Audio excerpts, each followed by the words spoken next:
sobre o futuro de Claudinho. O atacante especulado no Palmeiras, no Botafogo e no Atlético Mineiro pode voltar ao Brasil? Falo também sobre cotas de televisão do Campeonato Mineiro. Tenho certeza que atleticanos e cruzeirenses não ficarão contentes. Tem as últimas do mercado, bastidores, finanças e muito mais. Fala aí pessoal, sou Jorge Nicola, bem-vindos a mais um vídeo do canal. Sempre bom ter vocês por aqui, sem perder tempo, só pedir para deixar like, se inscrever no canal e ativar as notificações. Bora começar esse vídeo com aquele tradicional giro de notícias. E a primeira informação é sobre o Atlético Mineiro entrou na briga por Coelho, atacante que pertence ao Atlético Paranaense. O interesse do Galo nesse jogador é anterior à chegada do Cuca.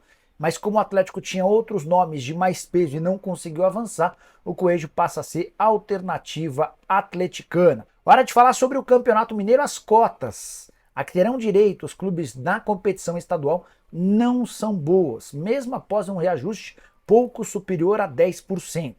Atlético e Cruzeiro terão direito cada um a 8 milhões de reais. Só a título de comparação, os dois clubes que menos vão receber de cota de televisão no Paulistão, o Noroeste e o Velo Clube, terão direito a 8 milhões e 800 mil reais. E se o caso já é ruim para Cruzeiro e Atlético, para os demais times mineiros a situação é ainda mais dramática. O América vai receber na casa dos 3 milhões de reais. Os demais times que integram a elite do futebol mineiro ficarão com 660 mil reais cada como cota de participação. Houve um reajuste, contei, de pouco mais de 10%, por exemplo, o Cruzeiro e o Atlético faturavam 7 milhões de reais no ano passado, o América faturava 2 milhões e meio de reais. Vale a lembrança também de que o Campeonato Mineiro nesse ano terá transmissão da TV Globo, do Sport TV e do Pay-Per-View, mas não serão todos os jogos transmitidos. O Premier, o Pay-Per-View da Globo, promete passar todas as partidas do América, do Cruzeiro e do Galo, além de todos os jogos do mata-mata, mas a primeira fase vai ter alguns jogos no escuro, especialmente aqueles que não tiverem a presença dos três grandes. Só para arrematar e para você tirar um balanço geral de como é que anda o pagamento das cotas dos estaduais. Em São Paulo, contei para vocês o valor mínimo a que terão direito os clubes, 8 milhões e 800 mil. O valor máximo de 44 milhões de reais é quanto São Paulo, o Palmeiras, o Corinthians e o Santos receberão cada um. No Rio de Janeiro, Botafogo e Fluminense recebem 17 milhões, o Flamengo 22 milhões e o Vasco é o que menos fatura com 11 milhões de reais.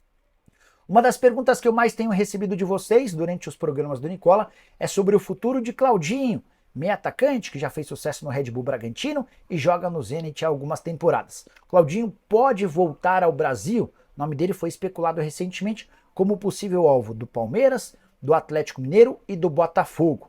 Na atual temporada lá no Zenit, 20 jogos, 1 gol e 5 assistências, números bem piores do que de outros anos. Ainda assim ele segue como titular absoluto, são 18 partidas como titular, apenas 2 na condição de reserva. A avaliação do Transfer Marketing coloca o Claudinho valendo algo na casa dos 17 milhões de euros. Contrato até junho de 2028. Antes de gravar esse vídeo, procurei o Fernando Garcia, que é representante dele, passa férias em Miami, para perguntar sobre a chance de o Claudinho voltar ao Brasil.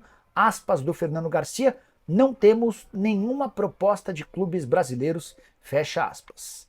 A julgar por toda a dificuldade que o Zenit cria para negociar seus atletas, vai haver a necessidade de uma proposta muito grande, acima dos 20 milhões de euros para que o Claudinho seja negociado. Só para lembrar, um outro exemplo do próprio Zenit, o Arthur, que a reserva tem sido pouco utilizado, situação bem diferente da do Claudinho. O Atlético recentemente ofereceu 10 milhões de euros pelo Arthur, o Zenit falou que só vende pelos 15 milhões de euros que haviam sido investidos quando da compra dele junto ao Palmeiras. Galera perguntando, cadê os reforços do Atlético? Cadê os reforços do Galo? E aí eu passo a pergunta para você, Rubem Júnior. E digo para você, Romano, que a diretoria está trabalhando, o torcedor pode conter a ansiedade, porque o mercado está bem inflacionado, o Atlético trabalha com cautela, sem entrar em leilão. A gente traz daqui a pouco um nome que surgiu neste sábado e apuramos e confirmamos. Mas antes, recapitulando, o Atlético tentou o Arthur, do Zenit da Rússia.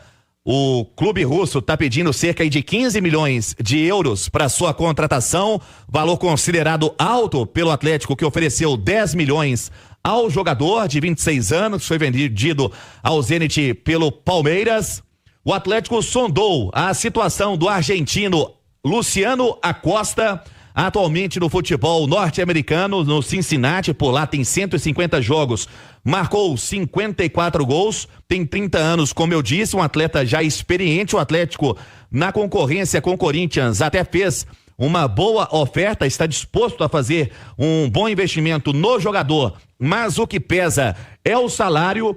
E a gente traz a informação para o torcedor neste sábado, o que informamos durante a semana sobre o Atlético utilizar alguns jogadores que não são considerados pelo técnico Cuca prioridades no elenco para a temporada como moeda de troca em negociação. O Igor Rabelo é um deles. E a informação confirmamos juntamente com a Monique Vilela, grande jornalista lá do Paraná, que o Tomás Coelho, atacante do Atlético Paranaense, o argentino, o Atlético está interessado em ter o jogador de 24 anos, foi revelado pelo Atlético Tucumã. À época, em 2022, o Coelho foi contratado pelo Furacão por 2,5 milhões de dólares. A cotação, na época, foi na casa aí dos 13 milhões de reais.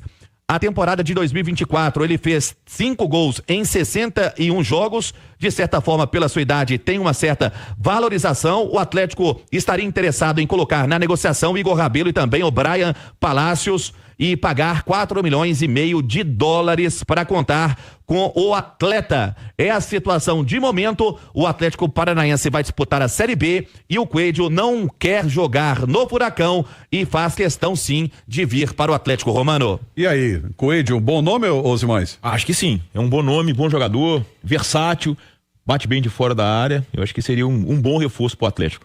E o Atlético tentando ficar livre aí de jogadores que não estão nos planos do Cuca, né? Tem que ver se vai querer ir, né? Se o Igor Rabelo vai querer jogar a Série B, né? O Palácio eu acho que é até interessante, mas o Igor Rabelo que a gente fica nessa dúvida, né? Mas é saber se vai ter mercado na Série A também, né? Em Nova Lima, onde o Atlético fez o seu primeiro teste, né? Para estreia no campeonato estadual. Lembrando, teve uma alteração no horário do jogo, agora domingo contra o Aimorés em Ubá, jogo às 11 horas da manhã. E o Atlético em campo com uma equipe sub-20 e até tendo uma média de idade mais baixa, apenas 2 atletas do elenco que vai disputar pelo menos este início do estadual. O Atlético, depois do Aimorés, tem a estreia em casa, uma quarta-feira à noite contra o Democrata de Valadares e depois no sábado contra o Pouso Alegre às 4:30 da tarde. Brando Romano, da equipe sub-20, apenas 2 jogadores têm 20 anos de idade, os demais abaixo de 20 anos. Um time bem jovem para esses 3 compromissos no campeonato estadual. Depois do Aimorés, o time do técnico Ricardo Daladeia, Guilherme Daladeia, tem o Democrata de Valadares e também tem o Pouso Alegre. E a gente tá vendo aí, pra quem está no YouTube, quem acompanhou foi o Cuquinha, que é o irmão do Cuca, auxiliar técnico do time principal do Atlético, já observando os garotos ali, viu, Simões? Porque uma coisa é treino, outra coisa é no ritmo de jogo, né? Tava o Cuquinha e também o auxiliar fixo do clube, da comissão técnica, o Lucas Gonçalves. Sim. Agora o que me preocupa, o Romano, o Rubinho, ele tá deveras bronzeado, né? Ganhou uma marca no braço aí pelo clima em Nova Lima. Olha só, Rubinho, o calor tava forte, né? Muito. Mormaço forte, né? Na Copa Itatiaia à tarde já estava. Isso. Agora você imagina às 10 horas da manhã. A previsão em Ubá é de 31 graus na hora, 31 graus na hora do jogo domingo que vem. A sensação vai no teto. Com a grama, porque ainda molha o gramado, vai lá no teto, né? Então, quer dizer, isso aí é um negócio que assim, a gente não consegue entender como que se marca um jogo no Brasil 11 horas da manhã durante o verão. Eu jamais vou conseguir entender isso, o Romano. Independentemente de qualquer coisa, sabe? De pro clube A é melhor porque ele não ele ganha tempo pro outro jogo, pro clube B é melhor porque... Eu acho que não existe, você coloca atleta em risco. Ficou nítido no segundo tempo o desgaste, tá, Simões? O ritmo do jogo mudou completamente. Mas, o desgaste é o menor problema. Eu acho que se coloca em risco a saúde do atleta, por mais que sejam atletas de alto rendimento, de praticar um esporte de tanta intensidade como é o futebol atual, às 11 horas da manhã, no verão brasileiro, com previsão de temperatura aí acima da casa dos 30 graus. O torcedor atleticano, quero sua opinião sobre essa possibilidade do Atlético volta aí a negociar com o Coelho. Coelho que o Atlético já tentou, primeiramente, antes da definição do treinador Cuca, né, como foi falado aí na notícia, o Atlético tinha interesse na contratação do jogador, mas o Furacão estava pedindo um valor muito alto.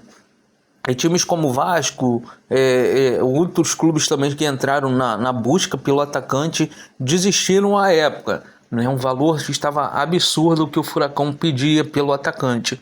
E agora o Atlético surge aí com a possibilidade de negociação novamente com o Coelho devido aos fracassos nas negociações que vem tentando. O Júnior Santos, pedido muito alto. Com o Rony do Palmeiras também, que não andou a negociação, Arthur do Zenit também não andou a negociação, e creio também que Claudinho também essa negociação não vai andar pelo valor pedido até então. E já com o Coelho, o Atlético pretende fazer moeda de troca com jogadores Palácios e Igor Rabelo, ser jogadores envolvidos nessa negociação, e o Atlético ainda surge com a possibilidade de pagar mais 4 milhões de dólares. Quero sua opinião nos comentários, não esquece de deixar o like no vídeo, se inscrever no canal e ativar as notificações.